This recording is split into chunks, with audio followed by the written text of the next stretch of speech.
Hey Raghunath, tell everyone about our Patreon community. Sure, Kaustubha.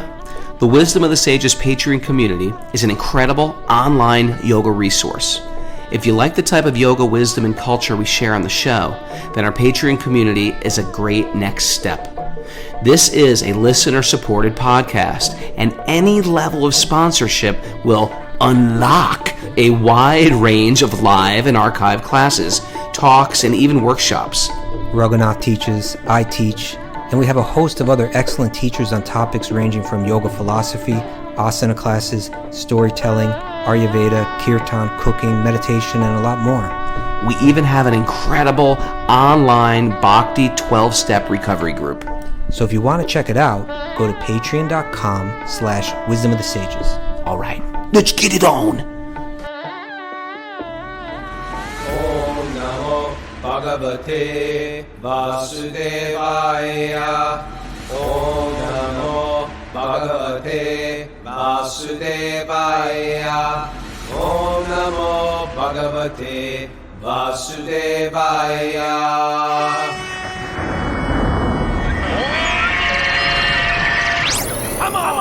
Live from Super Soul Farm. This is Wisdom of the Sages, a daily yoga podcast with your host Raghunath and co-host and senior educator at the Bhakti Center in New York, Kaustubha Das. Welcome to the show.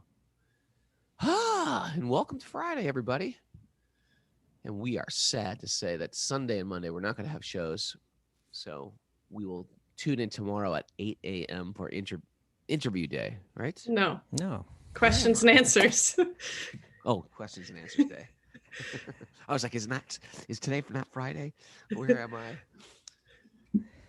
Questions and answers day tomorrow. Sleeping Saturday. Good morning, Kaustubha. If you're new to the show, welcome. We study the Srimad Bhagavatam, the cream of the crop of all Vedic literatures. We dive into it, and it helps us feel connected, gives us some good direction, gives us an occasional good advice. If you find some good advice that you like, you write it down on your phone. You tag us in your stories. We reshare it, tag you, becomes this whole thing. Because sometimes there's something that we'll say or something the Bhagavatam will say or something you'll hear, and it clicks into your brain that if somebody else sees that, it could change their whole day. So spread that good stuff around. There's a lot of crazy stuff being spread around, and I'm over it. So let's just spread that good stuff around. Kaustubha, we were having a great conversation yesterday about pilgrimage. Things you do on pilgrimage, speaking about Vidura's pilgrimage. That's sort of where we last left off. And Vidura has a whole pilgrimage plan. Huh? Yeah. He's got a whole way of going about. We read about that. We're going down a list of different things that he was kind of following, right? The conduct of a pilgrimage. Yeah. Pure mind. Yeah. Independent living, lying on the ground. Sanctified. What's that? Always sanctified. Always sanctified. What was that one again? Always sanctified? Yeah. What's the Sanskrit for it? No, I mean just like what's it about? Always sanctified. It's just the endeavor to make that sacred, make every moment sacred. So it's like, it's harder to do that on a day-to-day basis when you're going to work and taking care of all social responsibilities and mixing with society and all that. But if you go on pilgrimage, it's kind of like you can kind of, say, okay, you know what? I'm not wasting any time. I'm not going to watch any Netflix. I'm not going to, do any gossiping. I'm not going to, it's easier to have that kind of focus. But then hopefully through that, you bring that back into your everyday life and it starts to take over. It's sort of like, one thing we can do, which we always push on the show, is more sanctified mornings. Mm-hmm. Like, don't wake up and check your phone. Just you can do that later. Keep the morning sacred. Right, Sachi? I'm trying to push my kids for sacred mornings. And it's easy to do it before breakfast, before 10 o'clock or something, before 9 o'clock. Mm-hmm. You just, everything that you put in your brain, make it like a pilgrimage in the morning. As soon as you wake up, keep it sacred. But one other thing that was mentioned was the way they was dressed, right? Yeah, that's a thing. Avadu Davesh. Which we sort of said that we sort of understand as punks, as we were like from the punk rock hardcore scene, and sort of like part of our thing in, Kaustubha grew up in Westchester. I grew up in Connecticut. So part of our thing is like, we're going to wear whatever we want. And in that mood, it was sort of like, screw the world. I'm going to wear, I wore bizarre clothing in high school, bizarre boots and hats and vests and stuff like that. It was almost like a statement of Vests. like vests. What kind of Yes. vest were you wearing? I'm Various trying to picture vests I this. worn to keep my chest warm and my arms cool. It had an You had some earring. kind of Back when punk rock no vest. one I'm trying had to. earrings in the 80s. I You had had one earrings? earring, some skull earring or something like that. Okay.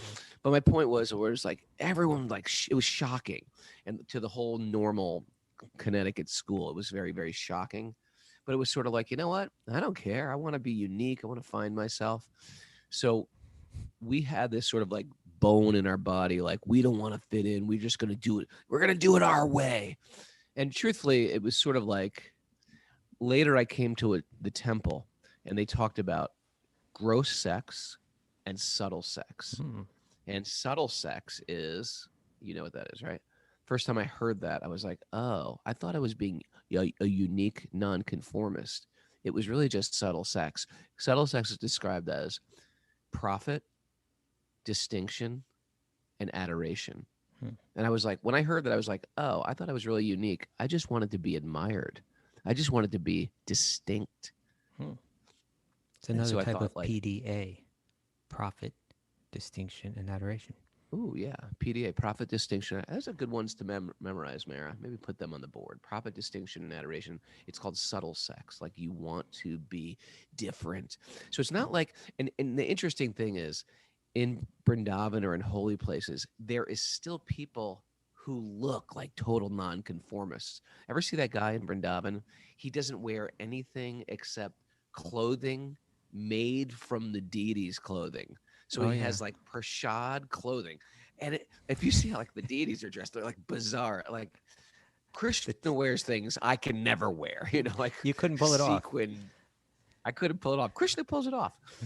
But, so imagine a man dressed of all these crazy. And the thing is, it's not because he wanted to be distinct or admired. They're wearing those clothes because they're like, oh, Krishna wore these clothes. I want to wear these clothes. And that's their motivation. They still get that unique nonconformist thing, but it's a very pure version of it where Yeah. I wanted to be accepted by a tribe. I wanted to be accepted by a tribe. I wanted to stand out. It wasn't such a pure motive, even though I took a lot of crap for it. But we were sort of trained up in like, we don't care what people think. What people think of me is none of my business. That's a good one, Mara. What people think of me is none of my business. Tattoo that. Make it a mug. All right. So this reminded us of something, right? This talk of dress, because it does become an issue in spiritual circles, doesn't it? Sometimes, Raghu? How you dress? Yeah. People have different opinions about It's a it. thing. Right? It's very opinionated. You should wear Indian clothes, American clothes. It doesn't matter.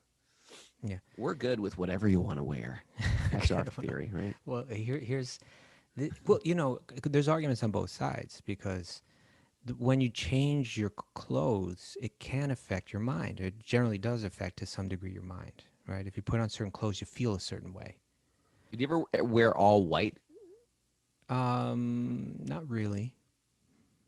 It's powerful. I mean, yeah. I mean, all the man. time when I wear the Indian clothes, yeah, all the time in that sense. Yeah, not Yeah. in Western clothes. All white. But even if you wear white slacks and white shirt, How do you feel? white about it? hat, just wearing all white. You sound like you're You out feel one special. of those Long Island, like out in the Hamptons, in one of those parties where everybody wears all white, where everybody's walking around. But it's a fact that when you the way that you change your clothes, it generally does affect your mind to a certain degree. So when you put on, you might want to dress a certain way. If yoga is cultivating a certain state of mind, then it can be helpful to dress a certain way. But that can also become like institutionalized, or a certain kind of social pressure, or maybe if I feel uncomfortable wearing those clothes, it's not helping, or maybe if Or I if see you that if you yeah, go ahead. or if you're wearing like Indian clothes, a sari or a dhoti, you can look sort of good in it and can be proud of your looks. And the idea is that we're We don't dressing want up to that. please God. You know, you can look. So We don't, we don't want to look good. You don't want to look good. I mean, I'm saying it's not for necessarily humble reasons Yeah. or spiritual reasons. You can think, oh, this sari looks sexy, or this I'm wearing this dhoti. there are different really ways to wear a cool. sari. Uh, People can, it can be very chaste or not so. Yeah. But so in any case, there's this quote. The other a week or two ago, we mentioned Bhaktivinoda Thakur, this great figure in the we said history we of have a duty. bhakti. Yeah, we want to push him forward a little bit, right? We have a duty to pump him up. Yeah. So he lived Yeah. from 1838 until 1914. That was his time. And Oh, wow. he was this prolific writer, prolific songwriter, prolific book writer, prolific. You know, he was a high court magistrate judge. He was, a family man. He had like how many kids again? Like 10 or 12 or something. I He had think tons 10 of kids. Yeah, he was. He was a very powerful spiritual leader. He was just this super full-on bhakti renaissance man, just incredible personality, very progressive thinker, right? I mean, he had his conservative side, but he was also a very progressive thinker. And he wrote a novel called Jaiva Dharma, which literally means like the eternal essence of the soul, right? And Dharma of the Jiva, right? Dharma of the Jiva. And that book was it's a novel, but it's mostly like questions and answers. It's about different spiritual seekers, questioning different spiritual teachers. And there's this one figure, Babaji Mahasaya. Mahasaya, I think it means like great teacher. Yeah. And he was a great bhakti yogi. Very deep bhakti yogi, and a more of a jnana yogi, like a more of an impersonalist, was beginning to learn from him. And so it was a little bit like of a conversion, Like in the dialogue. You're saying in the dialogue, in the fictitious story. in the story. Yeah, in the story. Story, So, okay. yeah, in the story, this one kind of more impersonalist leaning yogi is starting to get turned on by bhakti yoga and inquiring from this great soul. And he's been studying under him for some time. And he asked the question, one day it occurs to him, he says, you've never asked me to change the way that I dress. Like the Vaishnavas, the Bhakti yogis, they have certain, tilak, different, markings on their body. And, sometimes they wear the neck beads. And you haven't asked me to change my dress. I'm wondering why, I would think that you would, And so this was his answer. He said, "Oh, great soul, I never give instruction on external dress. When the Dharma, or the spiritual function of the heart, becomes purified, the external dress will be set right easily and naturally." And then he said, this was a really nice quote here. He says, "Where there's too much concern for external appearance, there's inattention to the soul's inner function." So, that's nice, right? Boom, yeah. When there's too much concern, he's not saying there shouldn't be any concern, but when you get too fixated on, hey, you're not dressed the right way, when there's too much concern for the external appearance, there is inattention to the soul's inner function. And then he said, when your heart becomes pure, you will automatically develop attachment for the external behavior of the Vaishnavas. And there will be no fault if you change your external dress then. And so he says, absorb your heart completely and try to follow the teachings of Sri Krishna Chaitanya. Great figure in Bhakti movement. And later you may adopt the external items of Vaishnava Dharma to which you are naturally inclined. Interesting, huh? It's beautiful. Yeah. So what do you think about that? Okay, go on with that. Then we'll get to that monkey renunciation. Oh, you want to go there? Well, yeah. Well, so then he goes on and he quotes a verse or a couple verses from the Chaitanya Charitamrita. These are verses from this really important text, which is a biography of Sri Chaitanya. Biography of Lord Chaitanya. Yeah. And he says, do not adopt... the Markat Vairagya. So Markat means monkey, right? And Vairagya means renunciation. And so it said the monkey, in one sense, he's really renounced, right? He's out there, He's also lying on the ground asleep and eating simply. Eating whatever, Yeah. living simple, living in a tree, living in a tree. Yeah. But So it seems like, yeah, maybe I should just be like a monkey. That's sort of like a sadhu. yeah, but when you look at the monkey's behavior, sometimes it's less than that of a true yogi, right? Yeah. And so I have a lot of monkey girlfriends. that's true. He's running from one to the next. So he's saying, do not adopt the Markata Vairagya simply to impress the general populace. Like I look like a renunciate, but if the monkey looks like a renunciate, but internally doesn't have the consciousness of a true yogi or true renunciate. So he's saying, you might dress. Here's what I take away. Yeah. Here's what I take away with What's the everything that you takeaway? said before. Yeah. My takeaway is this is an internal process. Even though we're just doing things on the outside, it might manifest in some religious marking on my forehead or some robe as opposed to slacks, or a kurta or bundi as opposed to a t-shirt or whatever. Mm-hmm. The real process is of interchange. Okay. And shifting the way I think, what I meditate on, what I speak about, what I hear about, what I'm letting into my ears and eyes and my senses. These are the things that actually internally change me. And as far as the Vaishnava goes, or the worshipers of Vishnu, external changes will come naturally. Why pay so much attention to them? Let's focus on what's going on inside. If we focus on what is outside and neglect the inside, we have what's called a pretender, or a faker, or a show off, or not even that. At very worst, maybe like living a duplicitous life where externally everything's cool, but internally there's a very dark thing going on. So we're interested in sort of excavating the heart, rummaging through our long list of insane behavior from my past, and trying to sort of rectify it, analyze it, put a microscope on it, and sort of like overhaul our internal engineering, and naturally the external will manifest. Okay. What do you think about that? I like that. I think Internal archaeology. I think the point you're making is important for oneself, and especially when it comes to others, right? Like, in other words, why get hung up on the way someone else is dressing? Yeah. You should be dressed like this, and it's like no time for that, right? So again, when there's too much concern for external appearance, there's too much. He doesn't say there shouldn't be any, but when there's too much, right? Too much concern for external appearance, there's inattention to the soul's inner function, and that's where the real stuff's going on right there, right? All right, little Bhaktivinoda Thakur. That was good. We got to keep that going. All right. Well, let's keep going with Vidura and his behavior, because we went down the list. There was Adha Shayana, lying on the ground. There was Avaduta Vesha, he was dressed like a mendicant. Yeah. There was Madhya, pure. There was Vivikta Vritti, he was independent. And Sada Apluta, always sanctified. And there's a couple more that we have to get to today from that same verse. So this is the conduct of a pilgrim. Yeah. We're all sort of pilgrims. We're on our little pilgrim's journey. We may not be in a holy place, but I mean, we're trying to make our home a holy place. Mm-hmm. We're trying to have a sacred consciousness in this material world.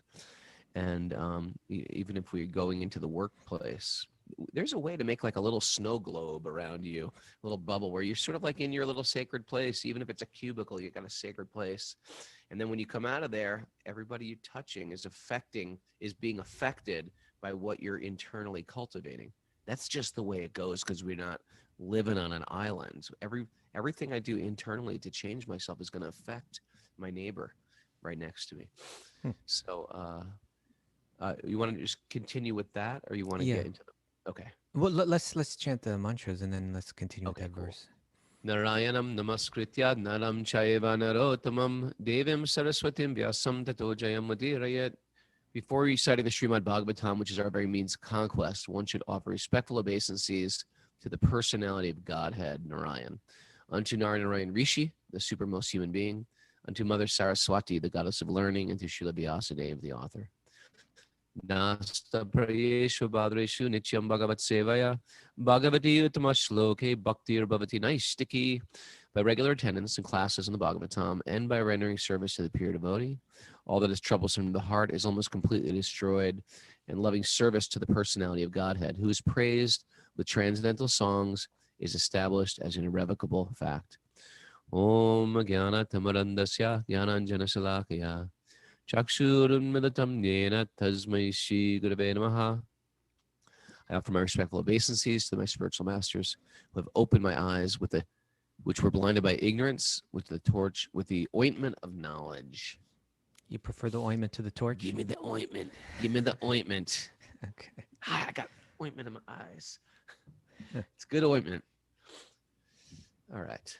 Should we read the verse again? All right. So the Pilgrim. Yeah, this was text 16.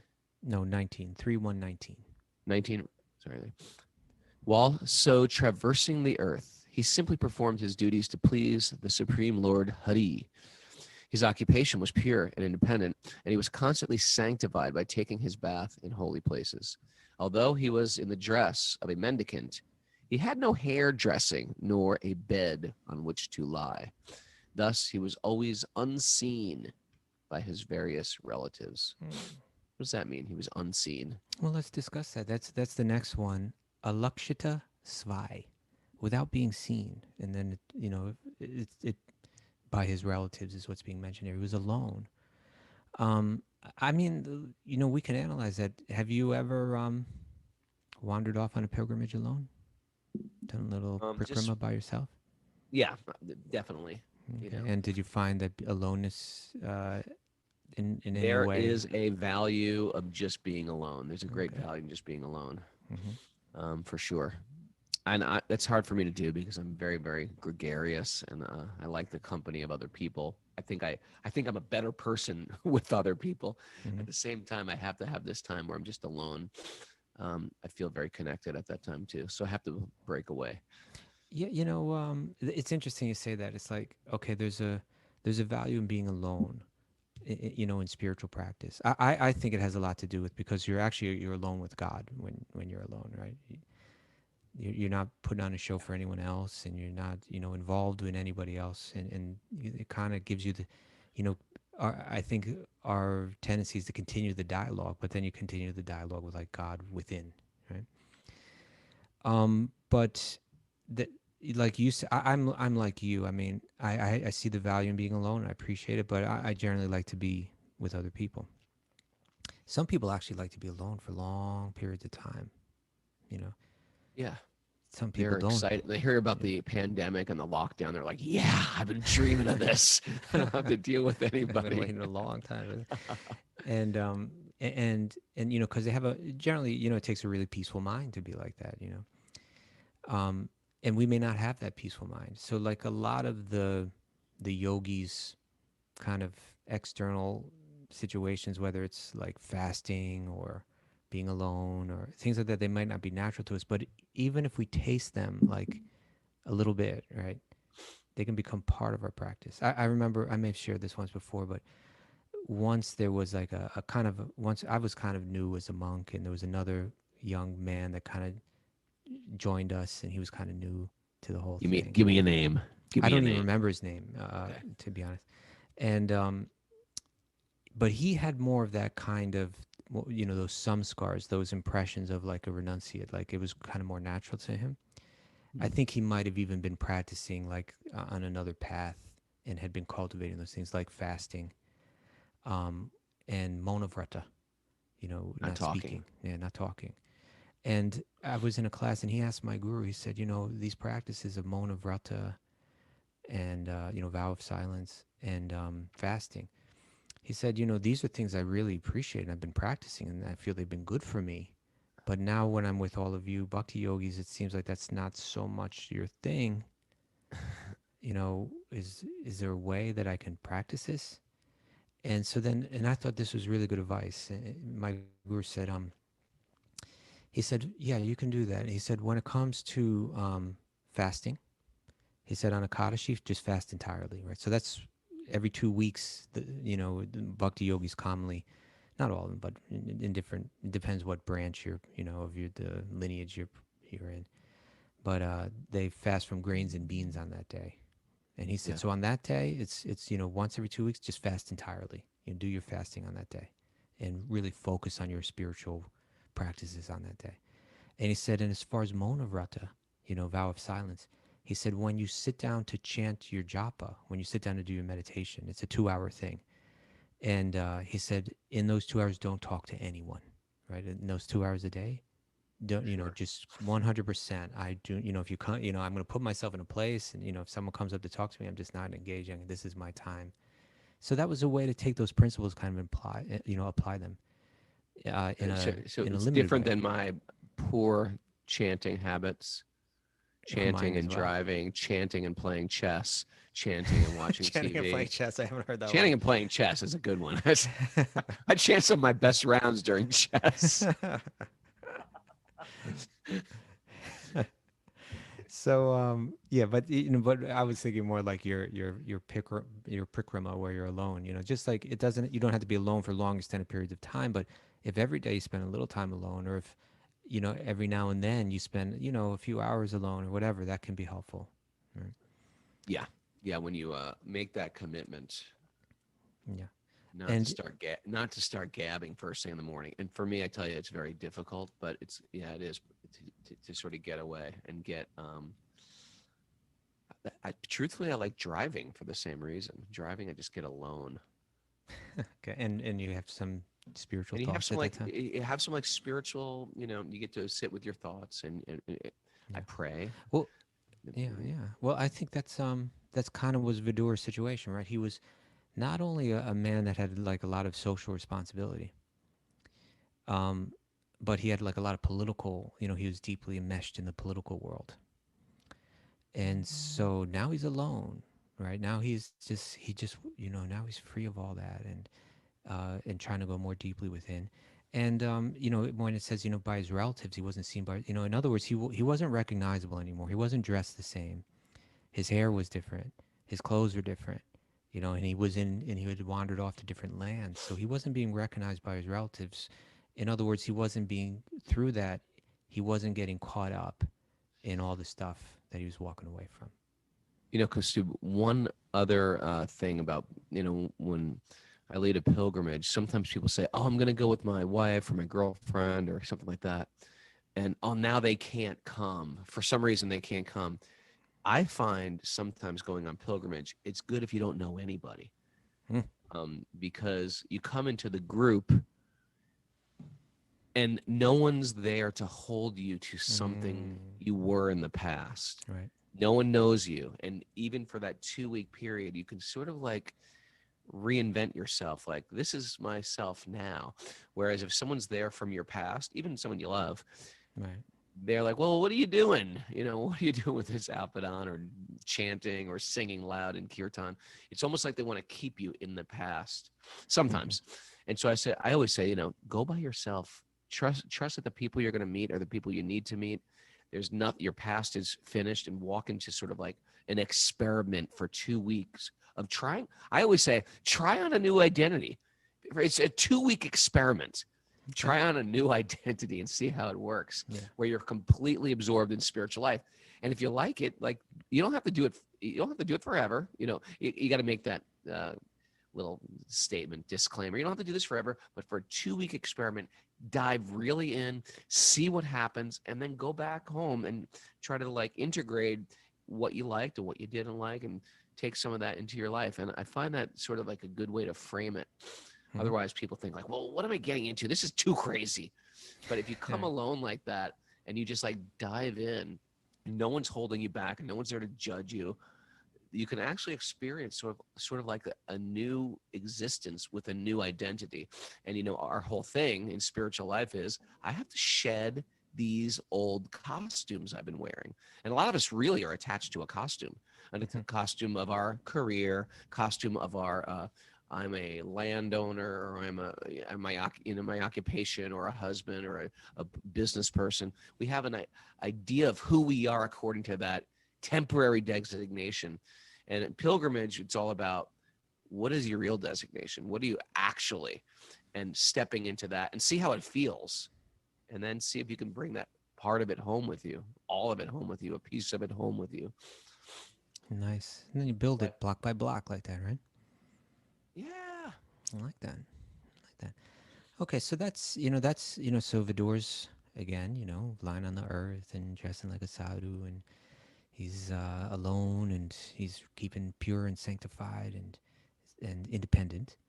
And there's another one we got to discuss, and that is Vertani Chare. And This is that a big means, one.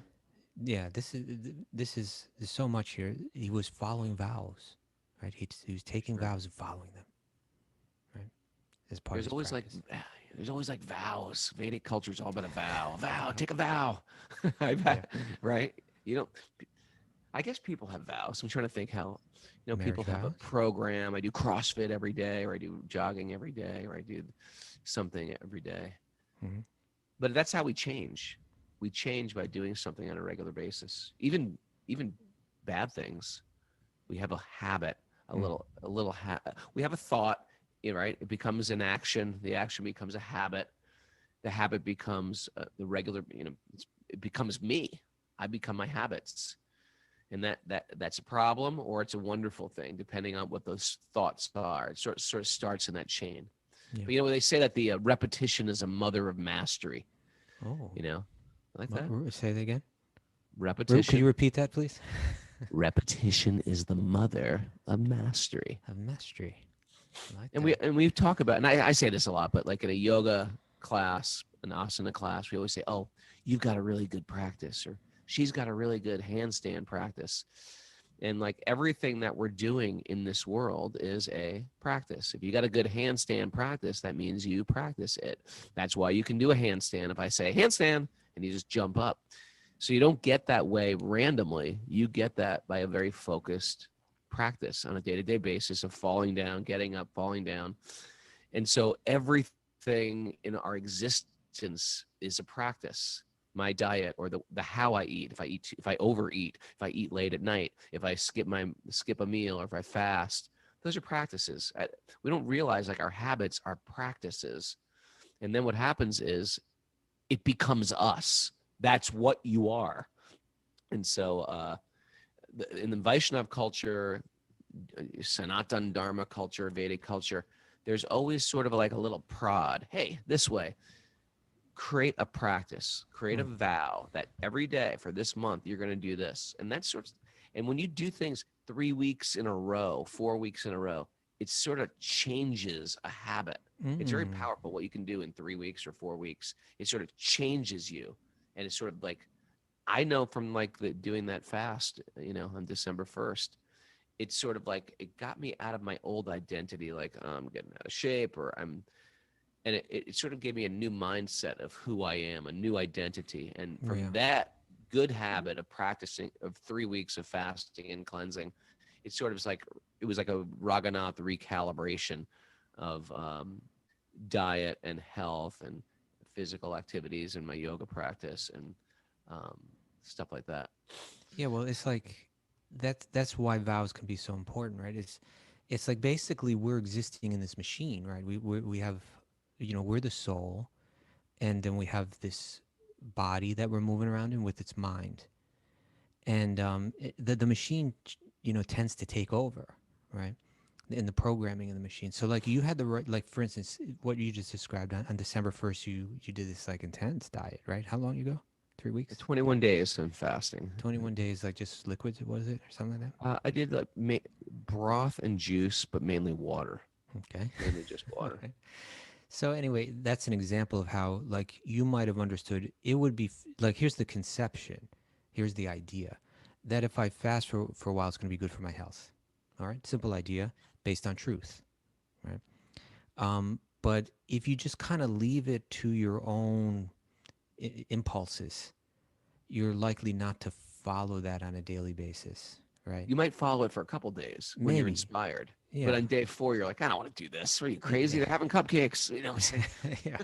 Yeah. When the cupcakes come around, even on day 1, you know, it might be like, oh, okay, I'll start tomorrow or something like that, you know? by the way, on a funny side note, my wife was doing the homeschooling thing at our house yesterday. Yeah. So we had like 7 teenagers at the house, and she's doing like a baking competition. Like each kid had to bake like a cake, or in teams, 2 kids per cake or something like that. So I walked in after getting my COVID test, saw the King of Hearts, got my COVID test yesterday, drove back from New Jersey. Long story. But I came in and there's just nothing but cupcakes and cake and frosting. And you know, it's due to that vow. I just looked at it and said, looks like you guys had a good time. And But was I don't detached want from your it. I wasn't like, I frosting. want the frosting. Give me the bowl of frosting. Which is why? Because I had practiced that previously. So now that Right. there was like it was like a reset. And it's You like understood. important. Yeah. It's important to have a reset. The mind got it that happiness isn't eating frosting, right? I don't need that Yeah. to be happy. It's like Yeah. a defiled intelligence, you know? Yeah. Right. Need Well, frosting. that's, Need you know, frosting. Need frosting. more frosting. They have, you know, these like science fiction films where it's kind of like the computers take over or the machines they take over, right? Like we create these machines and then they take over us. It's They're not meant real to. though, right? Well, my point is, it is real when you talk about like the body, and the Oh, body is a machine and the mind is a computer, and they take over. You know, yeah, for sure. they take Yeah. over. They control. They bind us. They take us captive. And so taking a vow is a way to like regain the control. So like you had the conception that you had was, okay, this will be good for my health. I need to follow this for an extended period of time. But just follow, if you just let the machine, like the machine won't let you do that, The right? machine goes on autopilot to Yeah. whatever it's been programmed to do. And even Right. if you have a good experience, like, yeah, I fasted, it was great. Okay, do it for 2 days. The machine's like, no, override intelligence. Right, right. So when you take the vow or you set the intention, right? This is what I'm going to do for the next 3 weeks. I'm going to do this, and you kind of set that firmly. Maybe even share it with some other people, right? Like you make it a little public, right? This is what I'm going Yes. to be doing, right? And then what that does is that now day by day, like each day that you control it, the control of the machine becomes weaker, right? You weaken it, right? So my physical and my mental self has bound my spiritual self. But through like this vow, in Sanskrit they call it a vrata, I weaken the power of the body and the mind to bind me, step by step by step, right? Sanskrit glossary goodie today, Mara. Vrata. Vrata, Vow. vrata, yeah. Vrata. We're going to teach Sanskrit in this class. But you know, I was thinking of one story that you tell sometimes, Raghu, with your first Vrindavan Prikrama that you did. Remember that? That's a good story. You want me to tell the story? Yeah, tell the story. You know, it was you know, at night, you know, Maharaj came up to me and was like, you know, Raghunath, we're going to take in Pilgrim tomorrow. What's Pilgrim? Just don't worry. Just meet me in my room at 4 a.m. or something like that. So all ready to go. I've got like, you know, thick socks on and high tops and, you know, my robes. And he's like, well, you High can't tops. wear like Here you had high AJs. tops. Like Air Jordans, yeah. Mm. And so he's like, well, you can't wear socks. And I didn't really know much about Prikram. Prikram means to It was walk cold at around. that time, right? January in Vrindavan. It was January, so it was super cold, like the cold sand. And I was like, he goes, you got to be barefoot for Parikram. I was like, oh, all right. I took off my socks. Parikram means this thick winter socks. It's a walk around the Panch Krosha, that Vrindavan area. It's like about a 2-hour walk, right? It's about a 2-hour walk around all the temples of Vrindavan. I was like, dark, in the cold. as soon as I took off my socks, I was like, it's freezing. Like my feet on the marble is like the coldest. Like I was like, I can't do this. He's like, okay, just put on the socks and shoes. We're just going to go for a walk. And so we went for this walk, and it's very, very charming, especially back then, because you're not just going by one temple. You're going by thousands of temples, and some are massive and some are tiny, like little huts, but they're all doing their morning pujas. So you hear bells ringing and people singing, and that merges into another temple and their songs and other bells and incense burning and some farmer guy pumping the water into a well and taking a bucket shower, another guy like herding cows, and just like the sounds and the smells. And then I'm walking and feeling this, and it's morning time. It was like exciting to the heart, and also when you're walking and it's sort of exhilarating, you know. It's a morning, it's fresh air, you're in a foreign country, and then you go to these charming parts. Remember the old Pilgrim Trail where you go into the back end? It's incredibly charming, you know. And then there's some like lurking figure in the dark, and it's like just like this old man who's also doing the walk. Many sadhus do this walk every day, right? So you see sadhus all the time, and it was fresh and it was ideal. And I got to the certain point, the sun was coming up, and Maharaj looked at me and said, "Okay, Raghunath." That's what I had a breakthrough. I had a breakthrough. Maharaj said, "I'm going to head back. If you go, I have to go prepare for a class. I'll see you back at the temple. Just go straight down this road. You'll see the temple on the right." And so at that point, I was like, you know what? I'm going to take off my shoes and socks. And I just did it. It got a little warmer, and I was like, this is great. What a great morning. Feeling good. My digestion's strong. Had a cup of chai. Walked right back to that temple. And I ran into Maharaj, and he said, I came back so joyful, and I said, "Oh, Maharaj, I had such a wonderful trip today. That was so incredible. I felt so enlivened." And he looks at me, he goes, "Oh, really? I'm glad you did. You should do that every day." I was like, because I was going to be there for You're a joking, month. Right? I was like, so yeah, that would. Well, immediately I said, well, yeah, that would be great if I did it every day, but it's a little too much to do every day. I'd be like, I have classes to take and stuff like that. And he says, all right, like that. So later in the day, I was just walking around. I was experiencing like, man, what a great way to start your day. Go for a 2-hour walk. You felt like I did a lot of exercise. And then I turned around, I ran into the Swami again. And I said, I was just thinking about our morning walk. What a great way to start the day. It was so refreshing. And it was all like very romantic in one sense, like with the sounds and the smells. I was like, that was and he looked at me and he said, "Oh, I'm glad you liked it. You should do it every day. Every day you should make a vow just to do that." And I was like, "Oh, yeah, every day. That would be great." Yeah, sure. Is he serious? I was like, yeah, that would be nice, wouldn't it? Oh, yeah. And then finally, like the third time in the day, I was just experiencing what a great morning I had.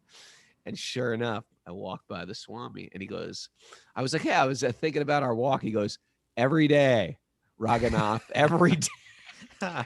And at that point, I was like, oh, I get it. This is a message from God coming through this person.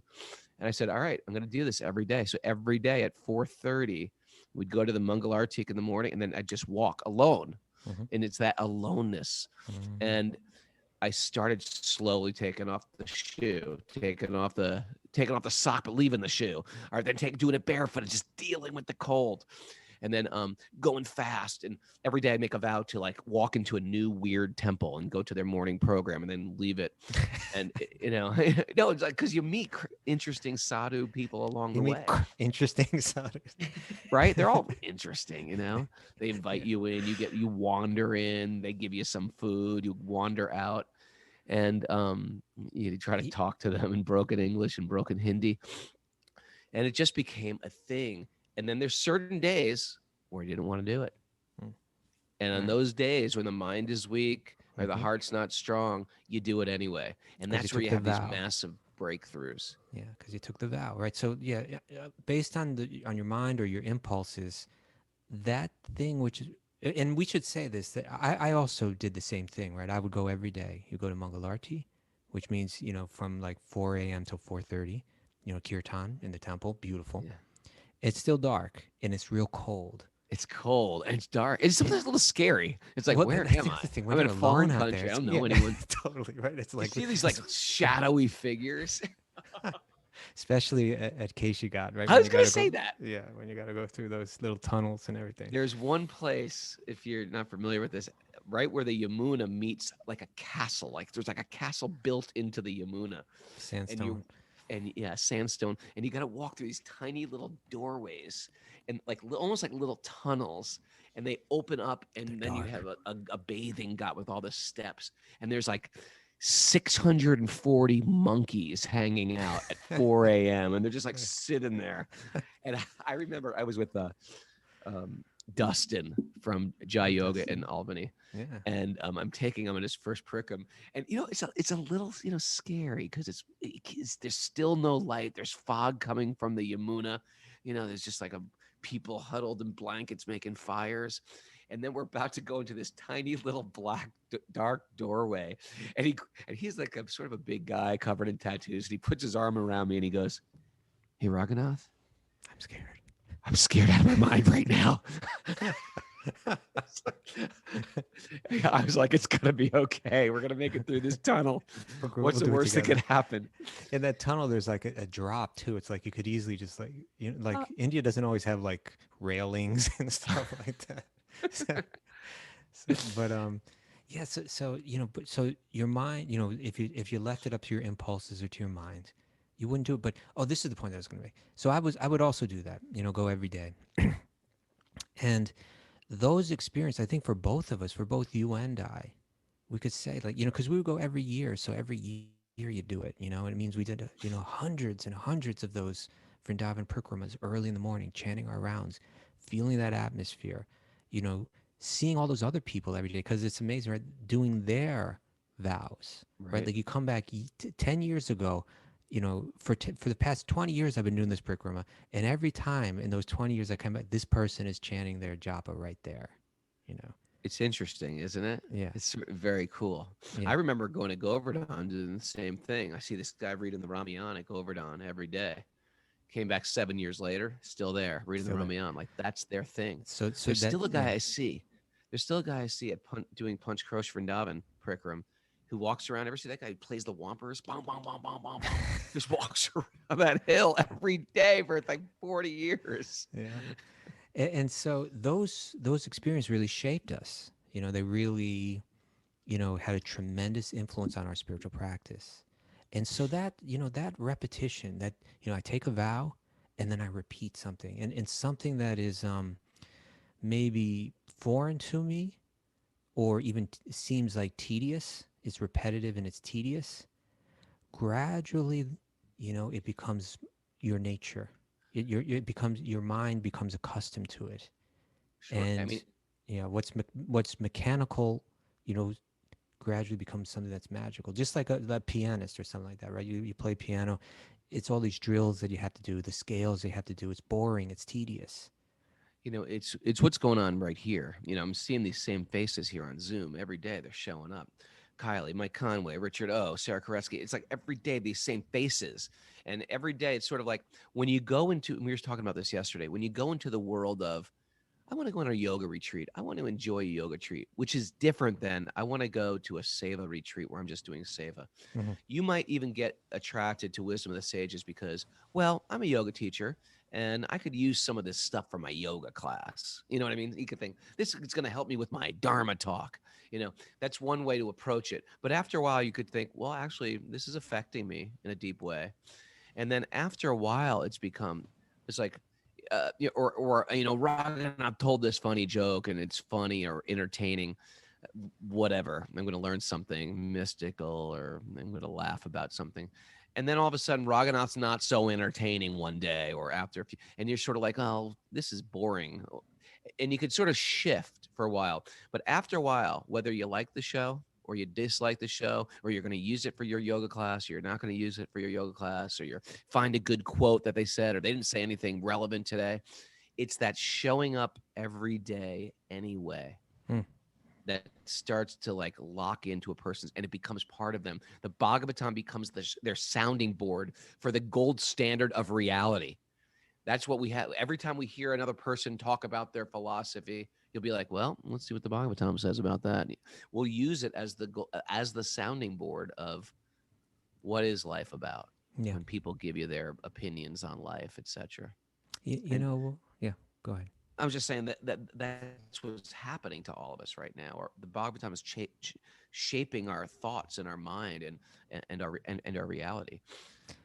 I have a quote here. And it's from a person, and what this quote shows is that even, say, non-religious or non-spiritual people, can understand the value of repetition, and even how it plays out in shaping one's one's life, one's existence, one's mind. But there's a person, his name is Alan de Botton, and he's an author and a philosopher, and he's a founder of the School of Life, which is based out of London, and it's an institute that's devoted to developing emotional intelligence through the help of culture. Okay, and he's an atheist, and but he's an atheist who recognizes, but he's not like one of these atheists that's like, I hate religion and I mock it and I make fun of it and I just, he's an atheist, but he recognizes that there are things that religions do uniquely well, and his goal is to discover ways to replicate those religious practice in a secular context. Interesting, right? You there, Raghu?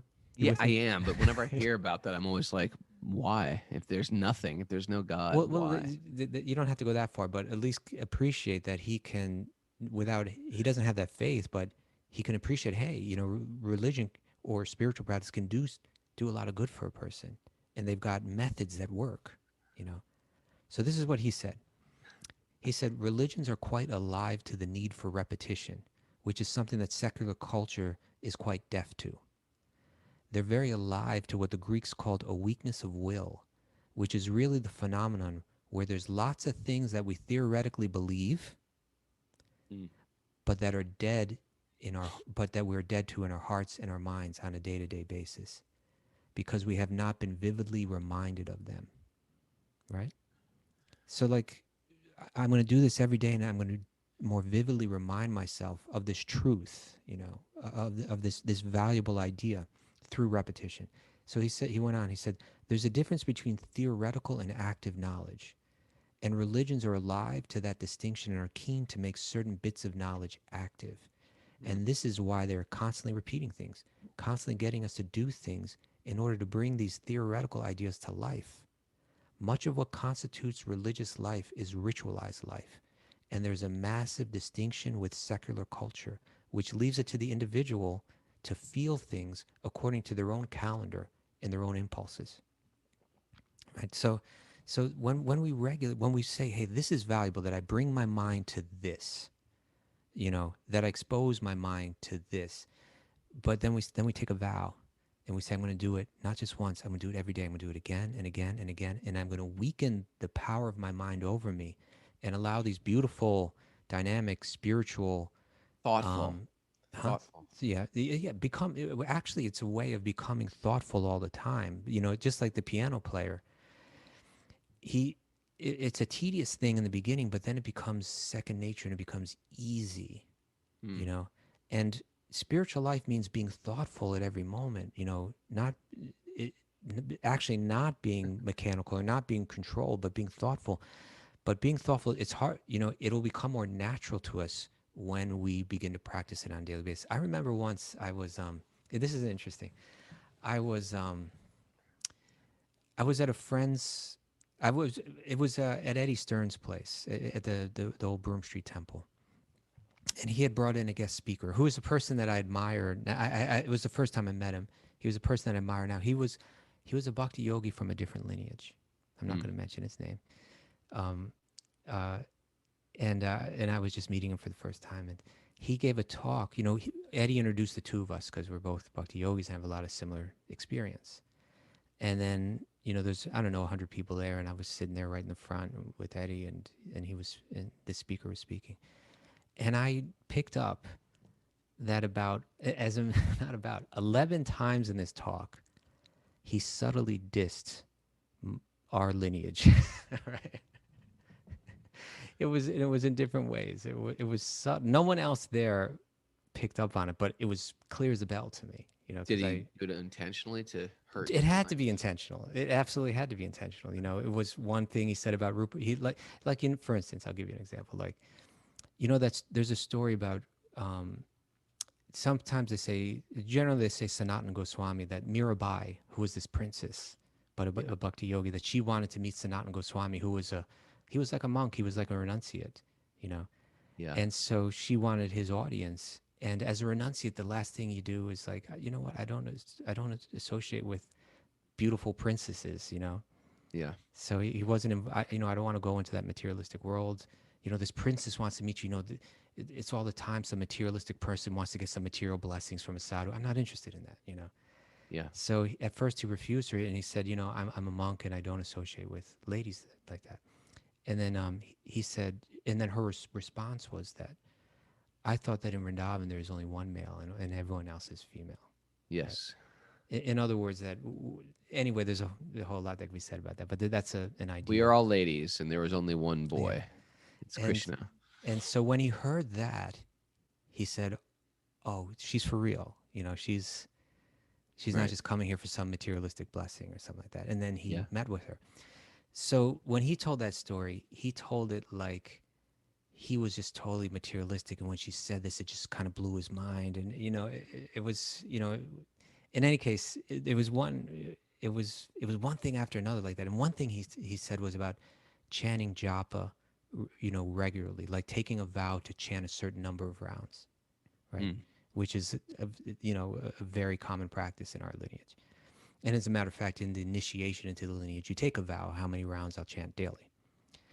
So he said that, what's the point in this mechanical practice, where you're not doing with any feeling? Better to chant just a little bit, and you're really feeling it. Now, there's, in one sense, there's some truth to that. But later I said to Eddie Stern, I said, what do you think about that, that statement? He said, oh, I don't agree with that, actually, because repetition is important. As an Ashtanga yogi, he knew, like, for instance, the value and the importance of doing asana daily. If you do it sporadically, if you do it when you feel like it, you're not going to advance in the same way. Sure. And so similarly, even if I don't feel like carrying out this vow, even if I don't feel like chanting this japa, but you do it every day. And through that repetition, what is mechanical or tedious in the beginning gradually becomes second nature. Yeah. It actually becomes non-ritual. It becomes feeling. Yeah. Which is why my children make fun of me, because sometimes we drop, if you drop your beads on the floor, the tradition is you take something sacred that you drop on the floor, like a book or your beads, and you put them to your head. So sometimes I'll drop my phone, and without thinking, I'll put it to my head. My kids will go, "What are you doing? Did you just put your phone to your head?" But even the phone, if you're using it in Krishna service, it's sacred, like what you're about to do right now with it. Yeah. Sacred practice. Y'all. I want to start saying y'all. Y'all. People say it. People talk like that. Yeah, y'all. You just leave New York and go a few hours south. People say y'all all the time. All right.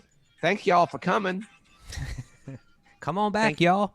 Come on back, y'all. Gonna have a good old time chanting the holy name.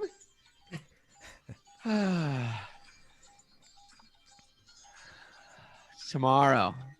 Today's Friday. Tomorrow, questions and answers. You got questions?